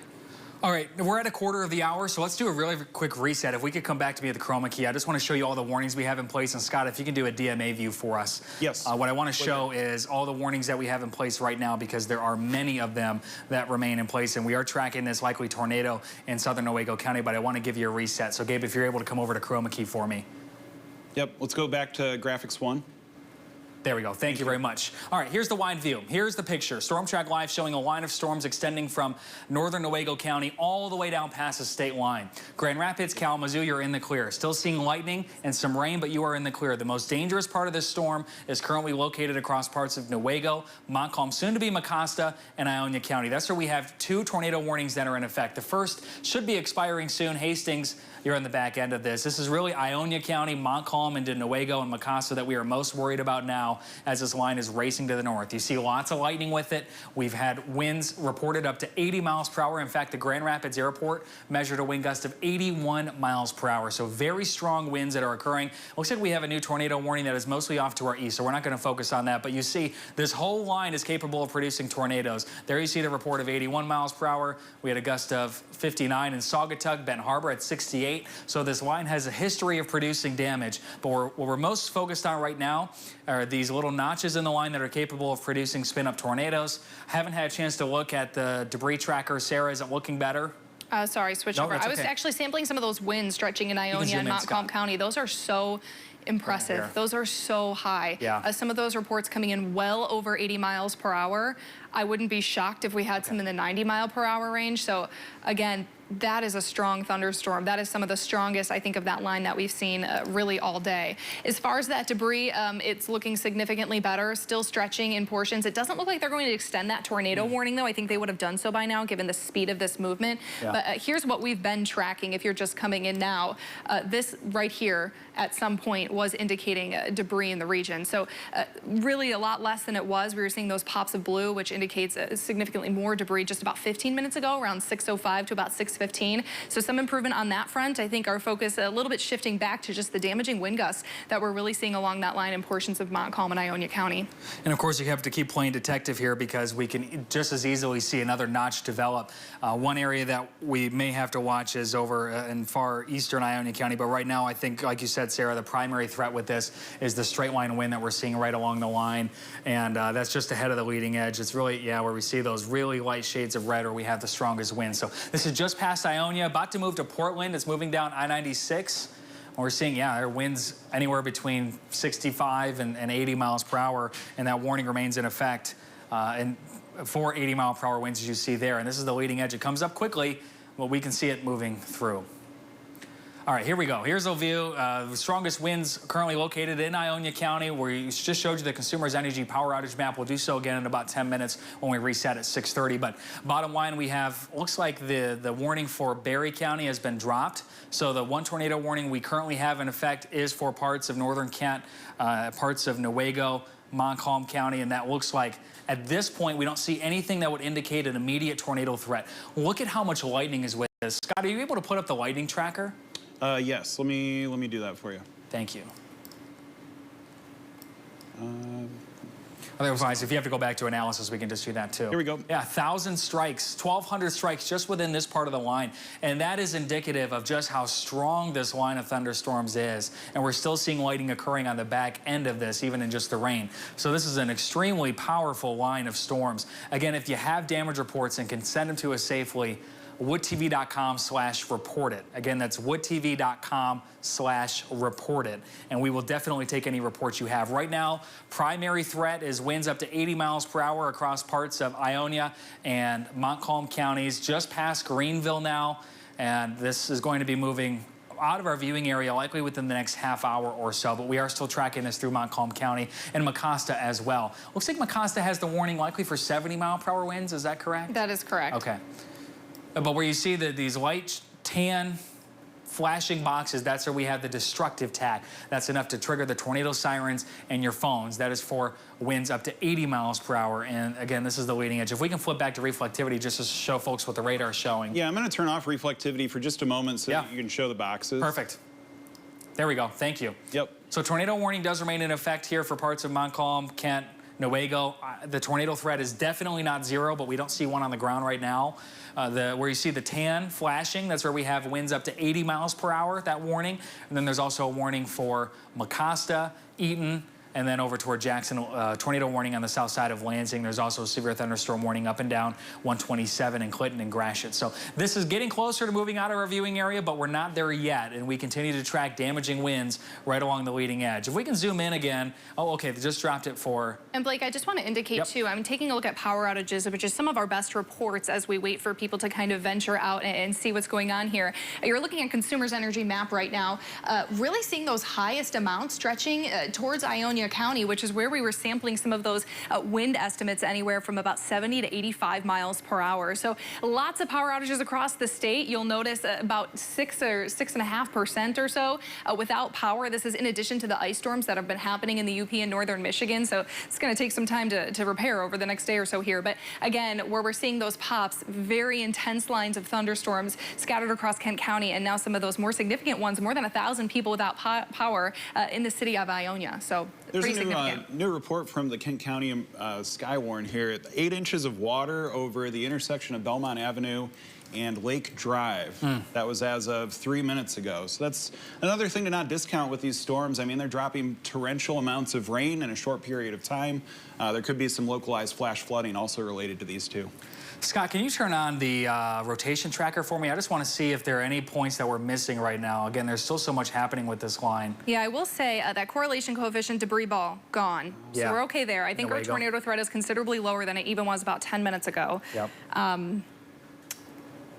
Okay, rotation tracker.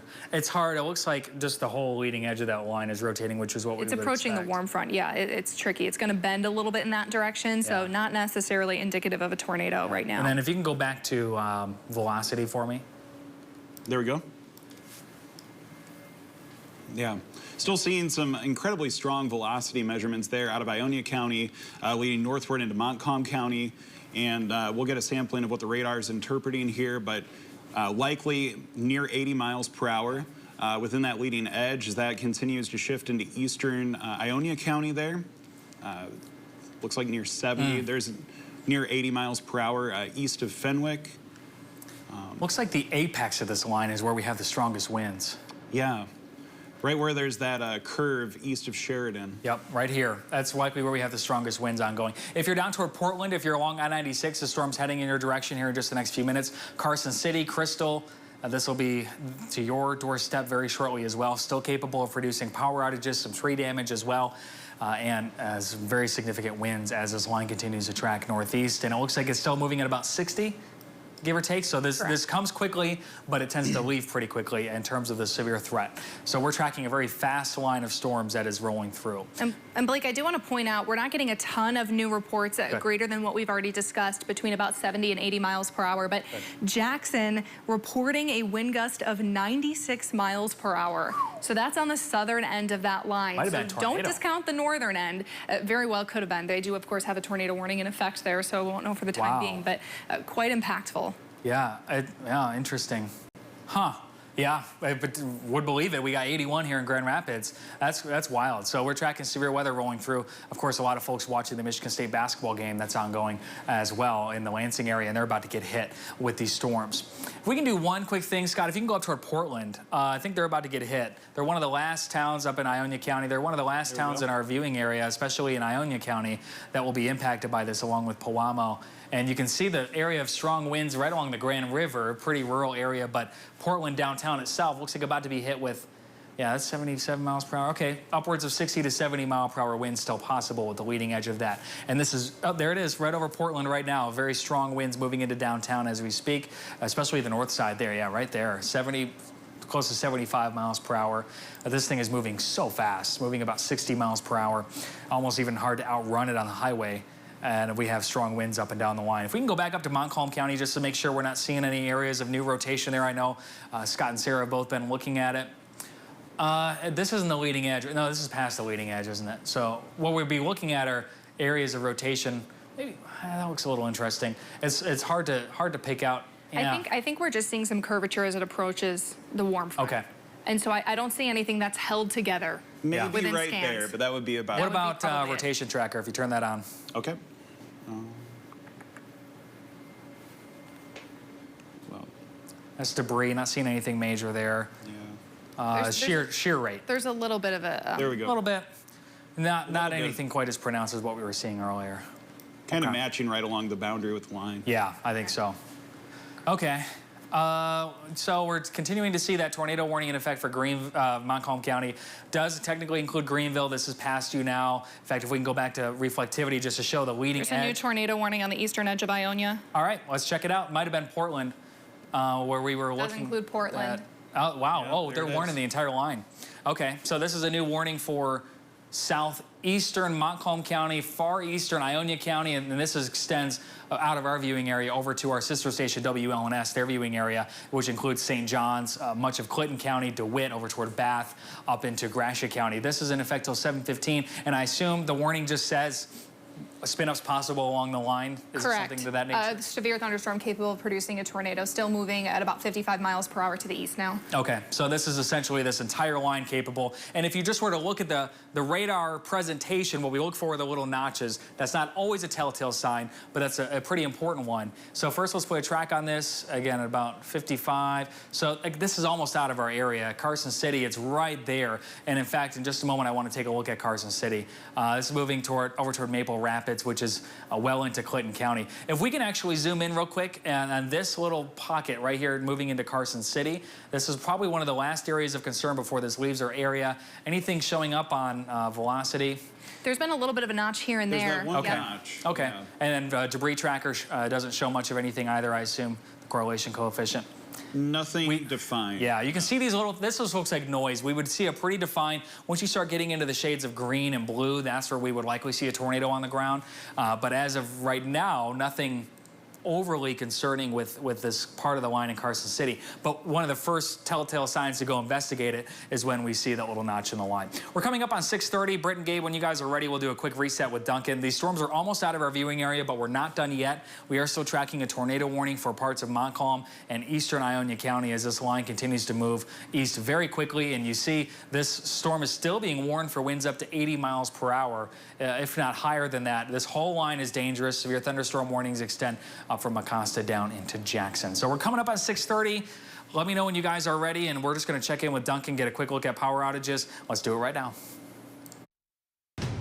Storm Team 8 is tracking a severe weather alert.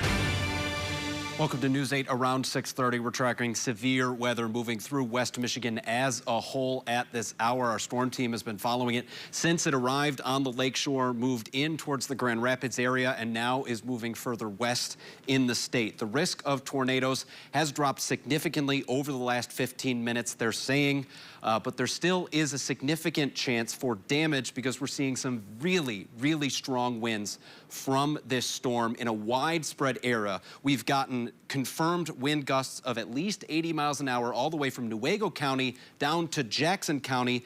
Jackson County recording a gust of 96 miles an hour. So just because the risk of tornadoes is starting to drop over the last 15 minutes or so does not mean this is not a dangerous storm. Northeast Kent County, Western Ionia, Mecosta, and Montcalm getting the worst of the wind, rain, and lightning right now. We are also starting to see reports of some street flooding in the Grand Rapids area as that storm officially moves away and that water starts to pool. We have our team fanning out across West Michigan right now to bring you live recaps of the storm and a look at some of the damage that it may have left behind as it moved through. Now, the power outages, as you can see on the consumer energy map, are starting to ramp up as well now that that storm has cleared some of our more southwestern areas. You can see the worst of it down here in the Kalamazoo County area, the Allegan County area, some of those seeing as many as 2,000, 5,000, 7,000 people out in entire counties. About 127,000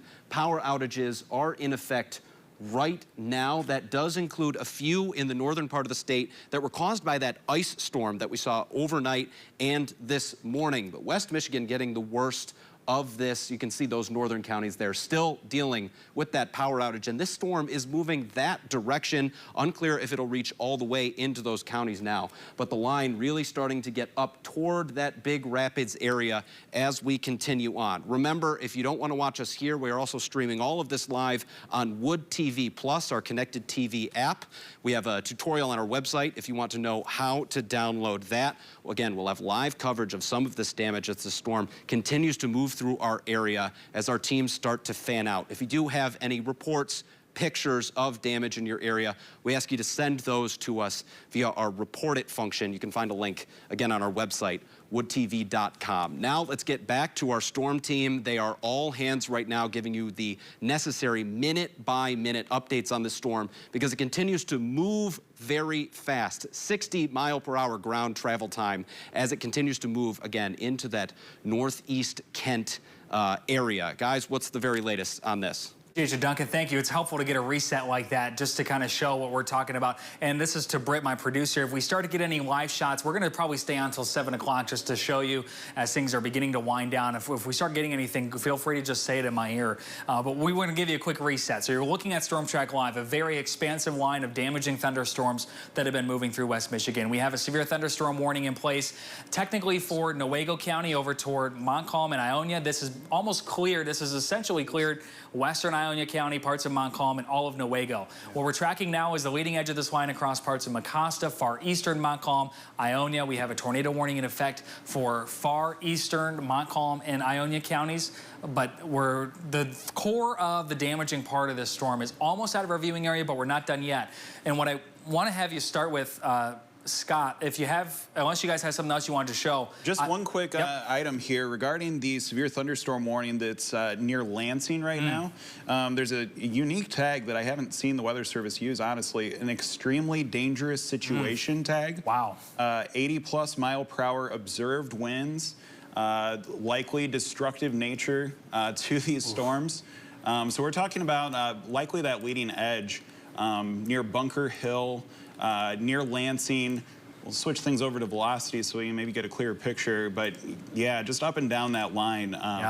Incredibly strong winds. So I just wanted to point that out before. Yeah, a lot of folks watching the MSU game in East Lansing likely about to lose power. If you can actually kind of just, can we start off in southern Ionia County on velocity? Scott, do you mind? Yeah. And let's just slowly work our way up the line and see if there's anything we can spot. Now, a lot of this is now just past the county line, maybe something over toward Westphalia.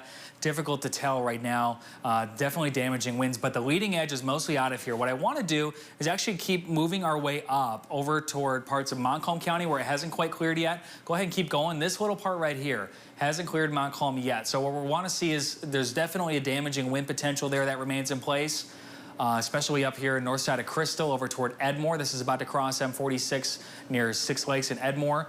So strong winds likely up there as well. And then up toward Mecosta County, if you can actually go up toward the Big Rapids area, I just had a brief moment to look at it during that reset. Keep going. It's hard to tell. I don't see much, but anytime you start to see these little discolorations, we start to get potential. Looks like it's just past Big Rapids, the Ferris State campus, a main part of this line where you see the leading edge of these lighter reds. That's where this is moving now. And it looks like the leading edge of this, the most dangerous part of this, is now past Big Rapids and for the most part past US 131. So we just continue to watch this to see if there are any new little flare-ups that show up on our radar. Again, damaging winds, no doubt ongoing. It looks like Ionia County has just been dropped from the tornado warning, which is great news. Looks like a new tornado warning on the south side of Lansing. Yeah, and Blake, for the Lansing, just you mentioned people watching the game. According to MSU, they have been told to find shelter. So very dangerous situation there as they continue to see that line. Yeah. Really, we're just getting clipped by that tornado warning that you mentioned in portions of Montcalm County, barely. Again, that's kind of the leading edge of the line that's producing some of those damaging winds as well. A lot of rain. I do want to emphasize this. A lot of rain, a lot of lightning across West Michigan right now, but there's no severe threat. It was that line passing through. So unless you're in Ionia or Montcalm County or headed off to the eastern side of the state, we're looking a lot better than we were a little bit ago. Definitely, Sarah. That's a good reminder because a lot of times you can see the house fires and things like that happen and the positive strikes that occur in that rain shield that happens behind it. Let's go back up to Montcalm County where we still have that tornado warning in effect for the corner of Montcalm County. Just to make sure on this edge in particular, I don't see much going on right now. If we can turn on the rotation tracker, the shear rate, see if there's anything that we're missing. No, I don't. Yeah, not in that direction. Nothing to find. Okay. No. Anything up in Mecosta County? No. Not much, huh? No. Okay. That's good news. That's good news. That means that overall our tornado threat, our damaging wind threat is beginning to lessen for just the few more folks in our viewing area that are experiencing these thunderstorms. Very, very powerful line of storms. Let's just go over to Grand Rapids real quick just to show you. And then, Scott, if you can turn on the lightning with this just to show folks how much we got going on in this area. Thank you. You can look at all these. Where you see a yellow lightning strike is where we have positive lightning strikes. Those are the ones that reach the ground, and those are the ones that are capable of starting fires. So not quite safe to venture out yet. We have 2 possible areas of tornadoes, and I'm going to let Sarah explain that in a minute to see where we may have had tornado touchdowns. Going to give her a minute to kind of collect that. But where we have these really big strikes, and especially these yellow strikes, all the way back over toward Hamilton, that's where dangerous lightning is still occurring with this batch of showers and thunderstorms all the way back. It looks like a lightning strike may have even occurred outside of the rain itself over toward Ganges, and I believe that's over toward Fenville. So still dangerous lightning occurring with this. Still a good idea to stay inside, wait another half hour to hour for this line to pass. We know some of you likely have damage. Again, if you're seeing those, and to my producer, Britt, if you're starting to get any viewer pictures now that this line is clearing out, let us know as well. We'd love to pop those up. But for now, I think a lot of folks are still hunkering down, waiting for the last of this rain and this lightning to cease. And Blake, you mentioned the tornado reports. There's really 2 areas I think we're going to watch closely for those reports come tomorrow. The National Weather Service will send out crews to those areas to survey the damage. One of which, where we were tracking that debris ball further up to the north in Newaygo County, we do have what is an unconfirmed tornado report right now. Again, we will not confirm this until the National Weather Service, of course, says so. We saw this initially touch down with that debris ball at 6:05, lifted around 6:15, and again, this is Newaygo County. Lots of debris was along with it, so it'll be interesting to see some of those damage reports coming out, but eventually did lift, I would say, just about 10 minutes later. Now, the other one's not popping up here, but I do want to keep in mind that there may have potentially been a brief spin up in southeastern Kent County.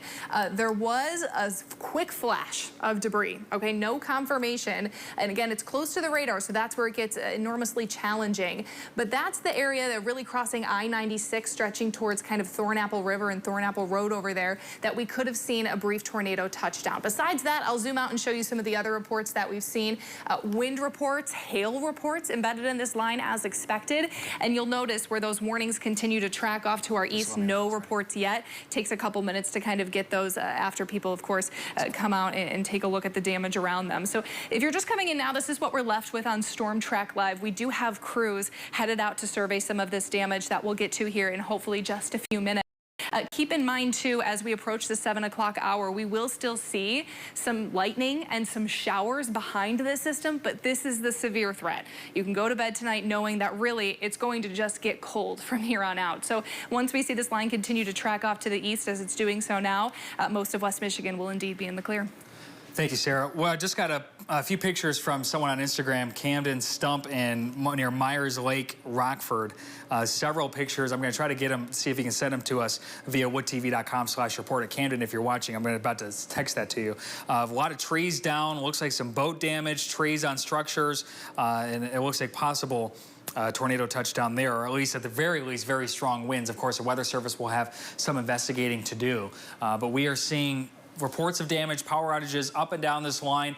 Just want to give you a quick update. This line has essentially cleared almost all of our viewing area. The one main part that we are watching that it hasn't yet is across parts of eastern Mecosta County and then far northern Montcalm County. Otherwise, if you're in Ionia, even though the warning's still in effect, the leading edge of the most dangerous part of the storm, the possible spin-up tornadoes and the very strong winds, have now moved off to your east. You are in the clear from the damaging wind and the tornado potential, not in the clear yet from the lightning potential, as we are seeing strikes all the way out to the lakeshore. So this is going to take a little while to clear, especially the lightning. So as folks start to get out and investigate the damage, just keep that in mind. Those strikes can occur very quickly. This line, no doubt, doing damage, and this is where our partners at WLNS are likely on air right now as well.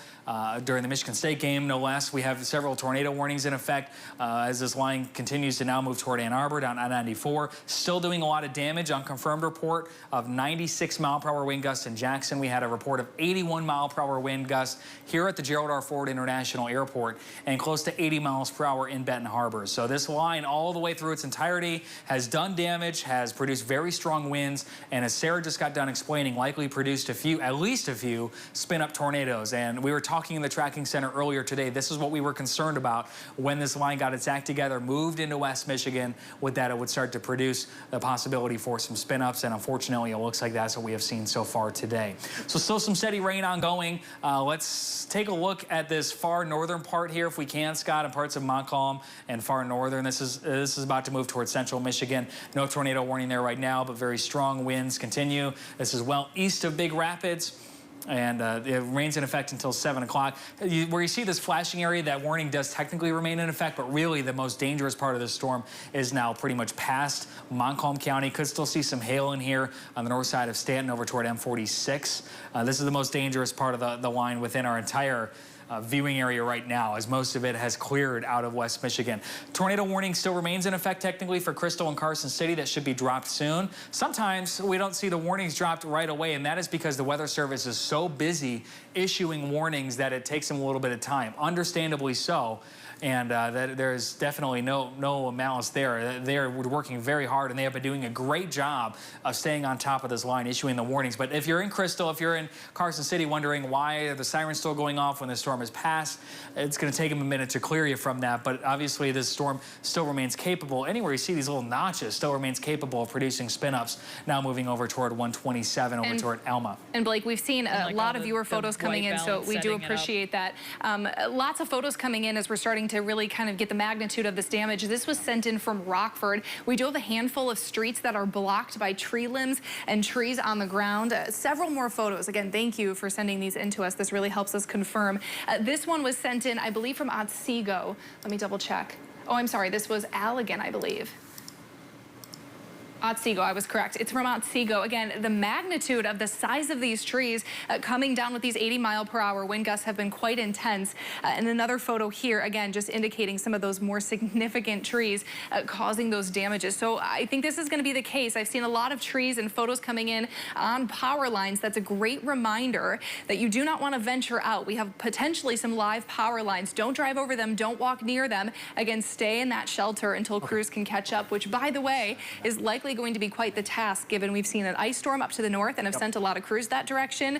And now we're seeing the severe storms off to western Michigan and eventually headed to the east side of the state. So patience is going to be key as we head about the next day or so here. Absolutely, Sarah. Well, we want to get over to Duncan because I believe we're starting to get a first glimpse at what some of the damage has done, not only in the areas of possible tornadoes, but across West Michigan, as we're still hearing the thunder here in our Heritage Hill studios. Duncan, what do you have? Yeah, Blake, that's right. As those storms start to move away, our crews are getting a first look at some of the damage left behind. News 8's Adriana Doria is in Jamestown Township near Hudsonville, where they're starting to see some trees down, some street flooding. Adriana, what are you seeing?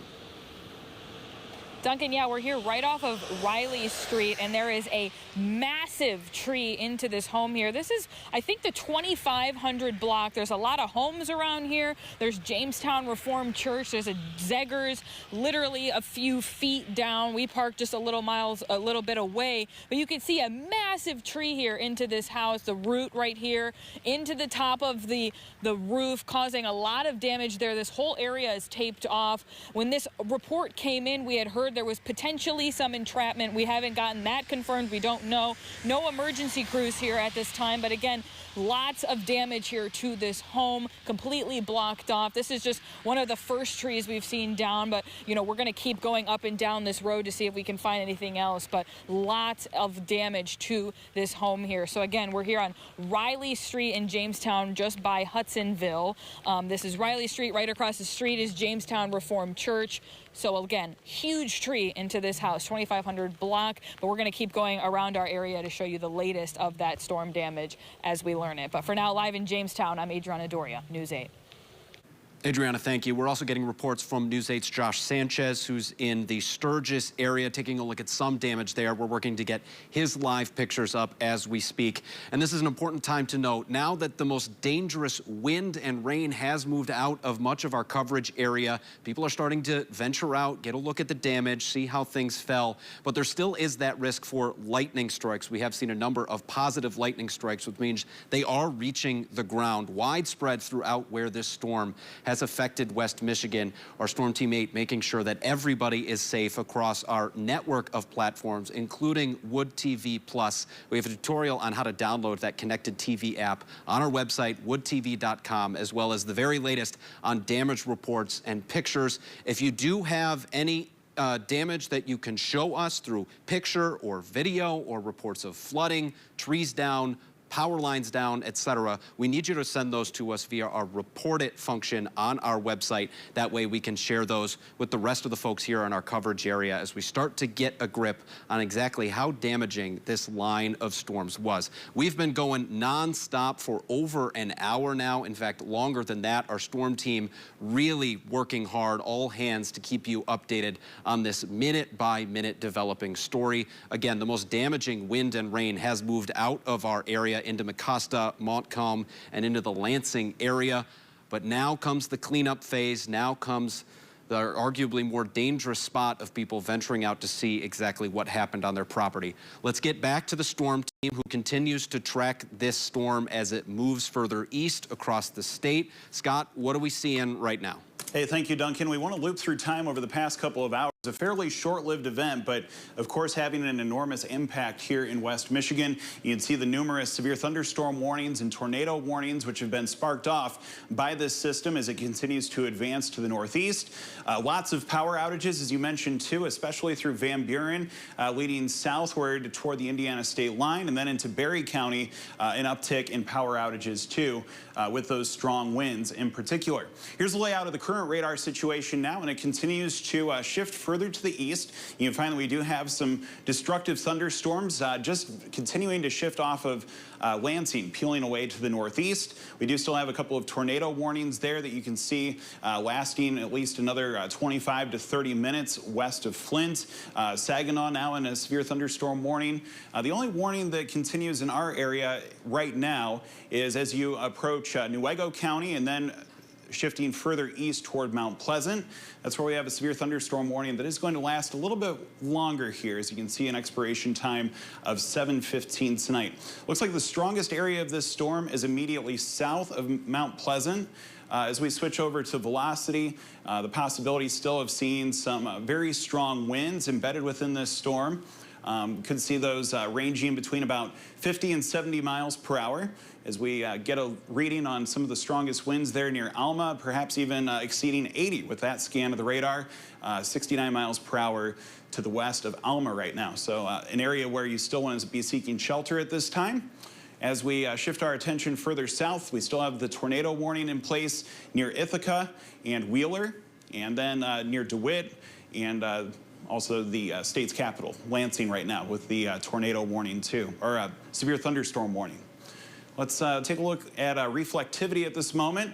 And as you mentioned, Duncan, there is still some lightning that is occurring with this storm, even where we have the strongest storms making their exit. As you can see there in Allegan County, a report of a strike. So if you are venturing out trying to get some photos or assessing the damage on your property, make sure that you're giving things enough time to clear out, as there is still some danger inherent to just the proximity of these storms.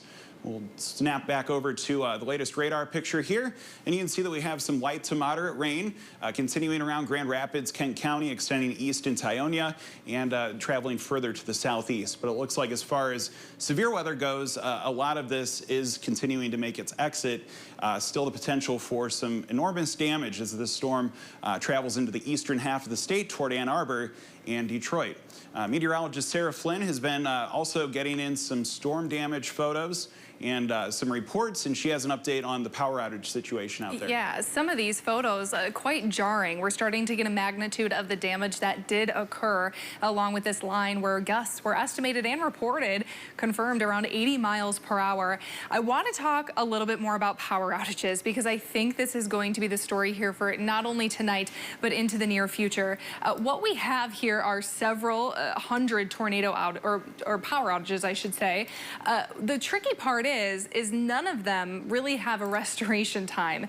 And if we zoom out to the state of Michigan, look up to the north. You're probably wondering they didn't have severe weather there, but they have been under an ice storm warning for the last about 48 hours or so.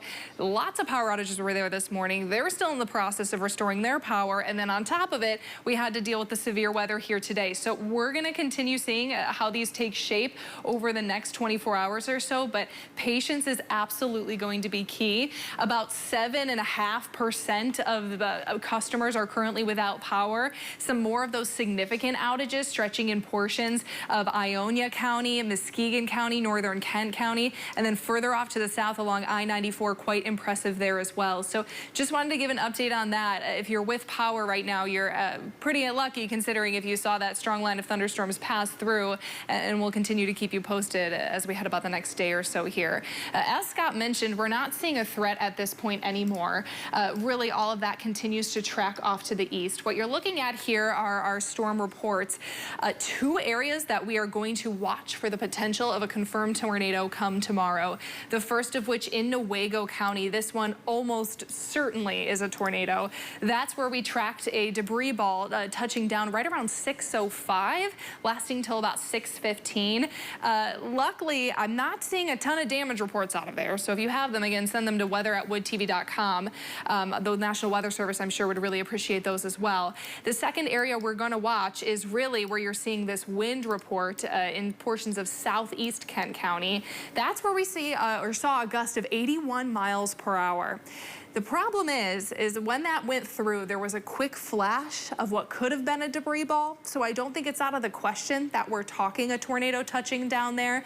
But again, those straight line winds were certainly just as impactful and damaging there as well. So those will be the two areas of focus as we head into tomorrow. Again, we do have to wait for the National Weather Service to send some crews out to survey. If you're just joining us now to kind of see some of the impacts, again, that line of storms pretty far off to our east now. Still a lot of tornado warnings and severe thunderstorm warnings attached to it. And believe it or not, some drier air working in southern Michigan. It's going to get cold overnight. There is no severe threat today or tomorrow, but we're also going to watch Wednesday. So our attention will shift to that as we move into our Monday there as well, Scott. Yes, thank you very much, Sarah. It does look like Wednesday could present another chance of some severe weather in West Michigan. So we have a couple of days to recover before the chance of having some more powerful storms move in at the middle of this week. But as far as the current situation goes, again, it looks like a lot of the storm activity is making its exit from West Michigan now. We do still have a handful of severe thunderstorm warnings and tornado warnings, but you can find that those lie now on the eastern side of the state, where there is still the potential for some tornado touchdowns and wind gusts exceeding 60 miles per hour. Wherever you find the polygons on your screen, extending near Ann Arbor, Detroit. These have peeled off of Lansing right now, but approaching Saginaw, Mount Pleasant, and approaching northern Michigan too, where they've already been dealing with an enormous situation with the ice storm over the past 48 hours.